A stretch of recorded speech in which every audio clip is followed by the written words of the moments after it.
We are going to play around with these two items I received in my Boxycharm by Ipsy PR box for the month of October. And I have an update on the other products. Be ready because I will be hosting a giveaway again this month. You guys know I try to host giveaways as often as possible. So be ready for that. The brushes, I'm not going to use them in today's video. The cleanser is really nice. There are times that I remove my cleanser and my face instantly feels super dry like a piece of paper, but this one didn't do that, so I really liked it.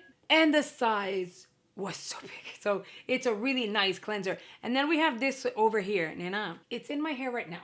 I will leave in the comments whether or not this weighed my hair down even after I wash it off, or if I notice a difference in my hair. This is so hard and messy to put on your hair, so I'm gonna advise do not do this. If you have a t-shirt or a top that you like, try to wear black if possible, and something that you don't mind getting messed up. Gloves are not gonna do it for you. I tried to do gloves and it's wet, so it just kind of like went everywhere. I took the gloves off because everything was like slippery. Still tried to do it, and then my hands were like super slippery. It was a mission, to say the least. And I do not advise you do this inside the shower because it's going to be slippy and slidey in there. So you're going to have to get creative unless you guys have a better suggestion on how to apply this on the head. Because yeah, girl, like it was messy. And it does say to leave it in the fridge for about 10 minutes. I thought it was gonna like really solidify into a cream or something, then I can just like squeeze it out.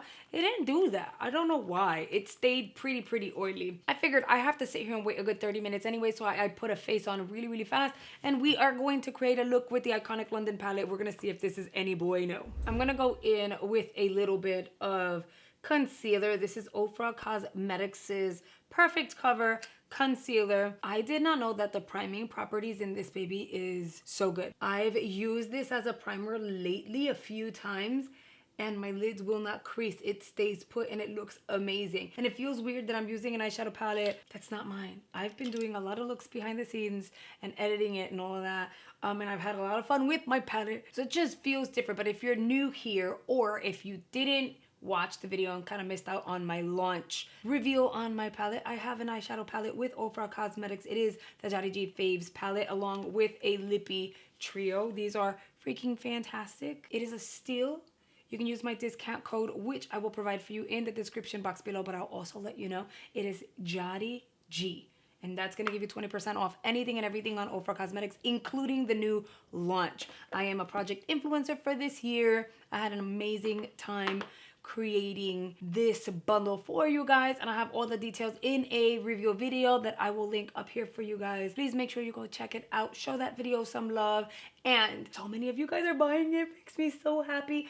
I cannot wait till you get your hands on it. It is freaking fantastic, and it's insane how so many influencers had not tried the Flexi Slicks and are obsessed with the formula and the shades. I'm so happy about it. So yeah, I'm really excited about it, but let's move on in. So you guys saw I went ahead and primed the eyes with the concealer. With a fluffy brush, I'm gonna go into mauve over, and I am going to concentrate that on the inner portion of the crease. So I'm not blowing it out here.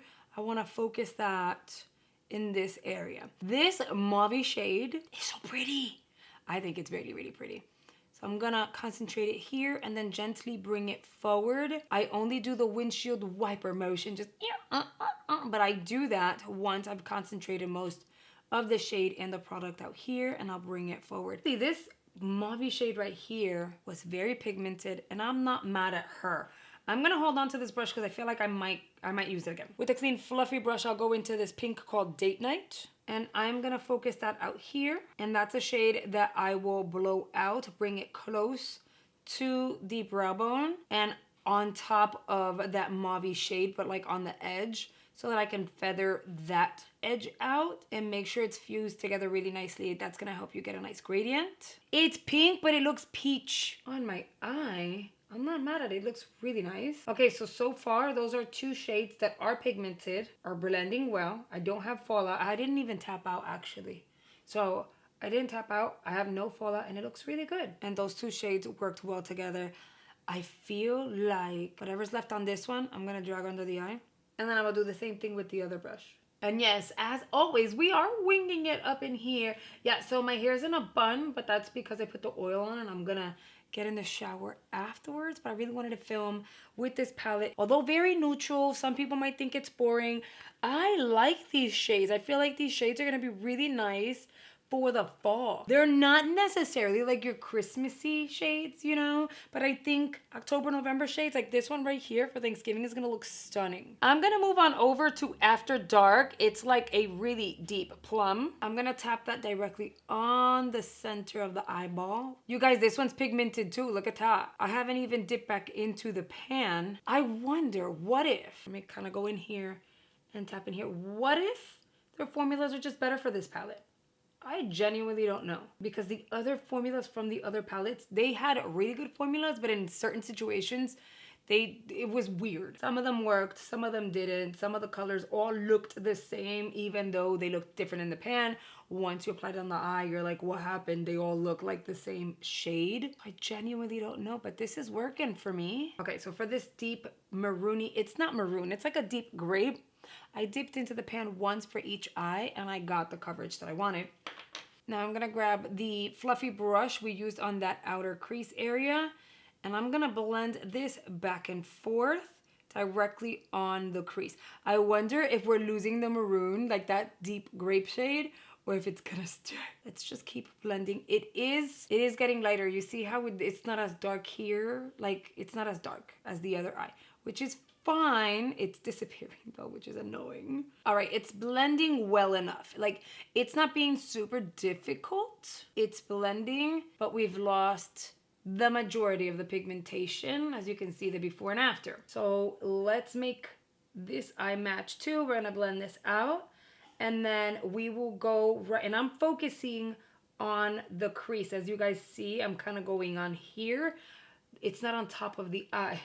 I'm directly on the crease and we're still losing it. We will blend this out and go back in with a little more of this maroon. Keep saying maroon, it's grape. It's a grape shade. On its own, it looks cute. Like, I don't have to go in with more, but I kind of wanted more depth, which is why we will go in with more. See, that is a nice gradient right there. I'm not mad at it. We're going back into After Dark. Tap out and then tap this onto the lid, and then I'll blend that edge because we've already blended. I realized we're gonna lose pigment, but we have a nice gradient, so I'm not gonna worry about blending too much. I'm just building the shade back on. It builds well, we just lose it. I'm gonna grab another fluffy brush, but this one's like an eyeshadow fluffy brush. I want to bring a little bit of brightness onto the inner corner. I wish that this palette came with like a frosty pink, and it doesn't. I feel like a frosty baby pink would have looked really nice along with this grape shade. So the best that I have is either go too bright or go semi-bright. So I'll go with Jet Setter because it's kind of like a warmer champagne, if you will. It's not necessarily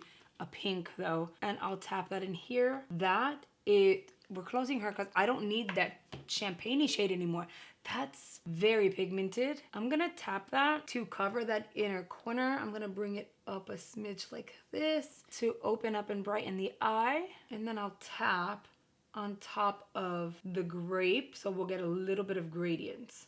To help with the gradients, I'm gonna go in with the brush that we used on the grape. No additional product. I have not dipped back into the pan. And I'll kind of go right on top of that very small amount of shimmer that gradient shimmer. So right here, I'm just gonna go right over it. And so overlapping it allows me to get a really pretty blend. And then I'm gonna grab a teeny tiny brush. I'll go back into After Dark and I'll concentrate that on the outer corner directly on the lash line. I skipped on the eyeliner. I really don't want to over smoke the eye. I think just adding a little bit of depth and allowing these pinky hues and the mauve to kind of come through are gonna look so pretty. And you guys remember my bottom lashes get insanely dramatic really quick. So I'm gonna make sure that I go really light-handed on the bottom with my mascara. I'm gonna go in with the L'Oreal Telescopic Lift. I'm gonna wipe away as much as possible. I'm gonna use it on its side to gently comb through my lashes once. I skipped on applying the mascara on the top lashes because I'm gonna go in with these falsies, so let me pop these on. Don't judge the lashes, they're not ready. I just kind of placed them, but you'll see that the glue is still wet. So I'm gonna dip into my palette really quickly and apply a blush because I feel like this blush in my palette just works. Look, it looks kind of like the eyeshadow a little bit, and I just think it's gonna work really well all together. Look how pretty that is. You guys, my lips are so dry, and I was gonna go in with the lip liner on its own, but I feel like the lip liner on its own right now, like, they're so dry. So good thing I have my palette in front of me. I will apply the lip liner, and I'm gonna using this to make sure that the perimeter of my lips is defined. Oh my god, I just realized this is a twist up. I thought I was gonna have to sharpen this. I'm really happy it's a twist up. And I thought about it, I was like, it came with a sharpener, but how it's a twist up? I was like, okay. All right, so that's it. And then what I'll do is, let's get these creative juices flowing. I'm gonna grab a brush. Any brush is actually gonna work for your lips. I know there are specific brushes for the lips, girls. Don't go crazy. Like, use any brush. I'm gonna use the BK Beauty 209 because I love BK Beauty. And I'm gonna go in with some of my blush, the cream blush, which is a lip and cheek product. Do I like multitasking creams like this? And if I applied them on the cheeks, I go on the lips and then vice versa. No, I don't. But I did clean this filming table, and I was under the impression that I would only go in with the lip liner, turning out that my lips are way too dry. So I'm gonna multitask this cream. It is going to be what it's going to be. The combo works, so who cares? The cheeks look really good, but I think I kind of want to go in with maybe cheek to cheek, and apply that as a highlight. Why not multitask? Oh, that's pretty. That was just me. I was like, oh, I would like a little bit of glow today. Oh, that looks so pretty. Okay, I'm happy I did that. And so what I'm gonna do is I'm gonna take this very same brush, flip it on an angle, see how thin it is at the top, and I'm gonna apply some of that on the brow bone. Why not? That looks really nice. Okay, I'm not mad at her, you guys. This palette is actually a good palette. It has great formulas. I don't know what they've done differently between the other ones and this one. Maybe it's just the color story and the fact that the colors don't all look the same, and definitely did not all work the same. I'm not mad at her. I know a few of you guys got the iconic London palette and are not necessarily excited about it. I'm gonna say give it a chance. This one, I think, in my personal opinion, I think it's a little different. If you haven't seen my unboxings, girl, my Ipsy glam bag as well as the Boxycharm by Ipsy are already live, and my Chic Beauty box, which I gagged over. Totally go check those out. And if you like videos such as this one, where you're gonna see beauty box unboxings, product reviews, makeup tutorials, tips and tricks from a makeup artist, I have a few playlists available filled with so much content I feel like you guys are really gonna enjoy. So I'll go ahead and recommend 2 of those up here on screen, and I will see you guys really, really soon. Bye, guys.